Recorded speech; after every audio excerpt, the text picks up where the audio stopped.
Welcome, in front of me is a Huawei Nova 12i, and today I will show you how you can record screen on this phone. So to get started, pull down your toggles by swiping down from the top of your screen, right side specifically, and then locate the screen recorder toggle. Once you see it, simply tap on it. Now if you're doing this the first time around, it will ask you for permission to storage and screen recording, so just grant it, and then it should begin recording. So whatever you'll do right now will be recorded, and once you're done, you can click right here on this timer, and this will automatically stop your screen recording and save it to your gallery application.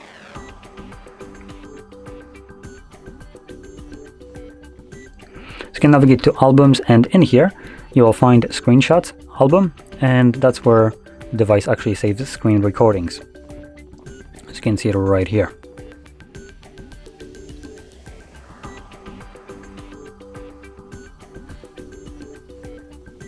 Oh, there we go.